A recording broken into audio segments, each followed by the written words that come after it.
कहानी के स्टार्ट में हम बूसंग को देखते हैं। जैसे ही बूसंग अपने कमरे से बाहर आता है वैसे ही उसकी मॉम उसके न्यू फादर से उसे इंट्रोड्यूस करा देती है। बूसंग अपने न्यू फादर से मिलकर शॉक्ड हो जाता है, बट तभी उसकी मॉम उसके न्यू फादर के साथ साथ उसकी 3 सिस्टर से भी उसे मिला देती है और फिर वो बूसंग से कहती है कि वैसे तो ये तीनों देखने में बहुत ही प्यारी और क्यूट है, इसलिए तुम इन तीनों के प्यार में मत पड़ जाना। अब से ये तीनों तुम्हारी सिस्टर्स हैं और तुम्हारे साथ ही तुम्हारे स्कूल भी जाएंगी। और इसके बाद ये तीनों अपना इंट्रो बूसंग को देती हैं और वो बताती हैं कि उनका नाम गाविन, मिन और तीसरे का नाम युन ही है। फिर हम नेक्स्ट सीन में बूसंग को देखते हैं जो कि कपड़े सुखा रहा होता है। तभी अचानक से उसके हाथ में एक गर्ल्स अंडरवियर आ जाती है। इसे देखकर वो सोच ही रहा होता है, तभी वहाँ पे गाविन आ जाती है और उसके हाथ से वो अंडरवियर छीन कर बाकी जो अंडरवियर रखी होती है वो सब लेकर वहाँ से चली जाती है और साथ ही बूसंग को वो थोड़ी सी बातें भी सुनाती है। इसके बाद जब बूसंग बाथटब में आराम कर रहा होता है तब वहाँ पे यूनी नींद में आ जाती है और टॉयलेट सीट यूज करने लगती है। तभी कुछ देर बाद वहाँ पे गाविन आती है और यूनी को वहाँ से लेकर जाती है। इसके बाद वो बूसंग को फिर से बातें सुनाने लगती है। फिर नेक्स्ट डे जब बूसंग सोकर उठता है तब वो अपने बेड पे मिन को देखता है और उसे देखकर वो शॉक्ड हो जाता है। फिर वो मिन से पूछता है कि तुम यहाँ पे क्या कर रही हो। तो मिन उसे बताती है कि मैं हमेशा से एक भाई चाहती थी और अब तो हम एक फैमिली बन गए हैं। और इसके बाद वो बूसंग के हाथों को अपने बालों पे रख देती है और बोलती है कि मेरे बालों को सहलाओ। तो बूसंग उसके बालों को सहलाने लगता है। कुछ टाइम बाद वहाँ पे गाविन आती है। गाविन को देखकर बूसंग शॉक्ड हो जाता है और उसे सफाई देने के लिए बैठता है। फिर वो सोचता है कि आखिर मैं क्यों इसे सफाई दूं। फिर गाविन आती है और मिन को वहाँ से लेकर चली जाती है। फिर तुरंत वो वापस आती है और बूसंग को बातें सुनाकर फिर से चली जाती है। फिर सीन शिफ्ट हो जाती है और हम नेक्स्ट डे तीनों सिस्टर और बूसंग को ब्रेकफास्ट करते हुए देखते हैं, जहाँ पे बूसंग तीनों सिस्टर से पूछता है कि तुम में से सबसे बड़ी कौन है। तो मिन उसे बताती है कि गाविन सबसे बड़ी है और यून ही सबसे छोटी है। ये सुनकर बूसंग फिर से पूछता है कि तुम सब में कितने साल का अंतर है और तुम सब कितनी साल की हो। फिर मिन उसे बताती है कि हम तीनों ट्रिपलेट्स हैं और हमारे बीच में सालों का अंतर नहीं बल्कि कुछ मिनटों का ही अंतर है।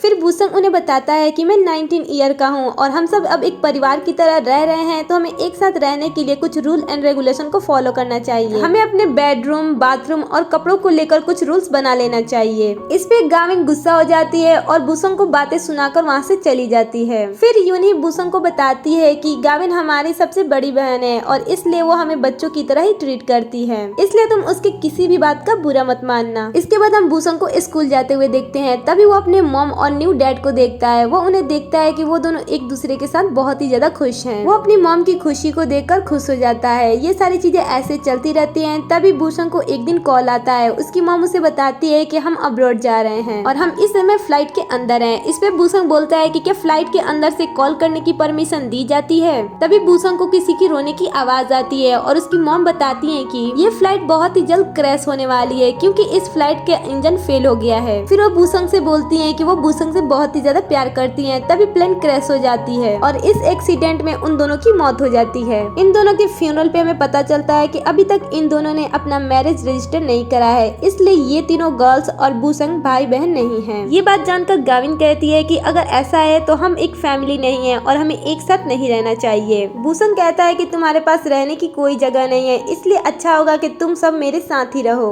बूसंग के साथ साथ मिन और यूनही भी गाविन को मनाने की कोशिश करते हैं, बट गाविन अपने बहनों को लेकर वहाँ से चली जाती है। रात के समय तीनों बहनें पार्क में होती हैं क्योंकि इनके पास रहने की कोई जगह नहीं होती है। यहाँ पे इन्हें काफी सारे प्रॉब्लम फेस करने पड़ रही होती है क्योंकि मौसम बहुत ही ठंडा होता है। कुछ टाइम बाद यहाँ पे कुछ लड़के और लड़कियाँ आती हैं जो इन्हें बहुत ही परेशान करते हैं और अपने साथ एक घर में लेकर चले जाते हैं, जहाँ पे इनसे इनका फोन छीनकर इन्हें गलत काम कराने के लिए तैयार करते हैं। तभी वहाँ पे बूसंग आ जाता है और इसकी बहनों को जिसने तंग किया था उसे इलेक्ट्रिक शॉक देता है और वहाँ से अपनी बहनों को बचाकर घर ले आता है। बाहर अपनी बहनों के साथ रहकर गाविन को भी पता चल जाता है कि इस तरीके से बाहर रहने से उनका ही नुकसान है और बूसंग उन्हें दिल से अपनी बहन मानता है, इसलिए गाविन भी बूसंग के साथ रहने के लिए मान जाती है। यहाँ पे गाविन और मिन बूसंग से पूछती हैं कि तुम्हें कैसे पता था कि हम वहाँ पे थे। इस पे वो यूनी की तरफ इशारा करता है और यूनी बताती है कि मुझे पहले से पता था कि अगर हम इस तरीके से बाहर जाएंगे तो हमारे साथ ऐसा ही कुछ होगा, क्योंकि हम तीनों बहुत ही ज्यादा सुंदर और क्यूट हैं, इसलिए हमें कोई भी अपने साथ लेकर जा सकता है। मैंने पहले ही हम तीनों के फोन में ट्रैकिंग ऐप डाउनलोड कर दिए थे और मैं टाइम टाइम पर भूषण को अपडेट भी दे रही थी, इसलिए हमें भूषण इतनी आसानी से ढूंढ पाया।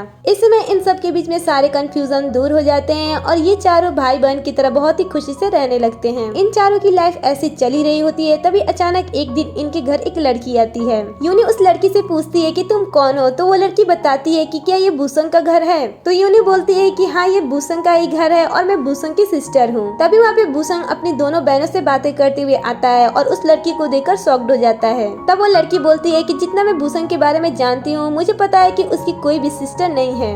और यहीं पे इस ड्रामे का फर्स्ट एपिसोड खत्म हो जाता है।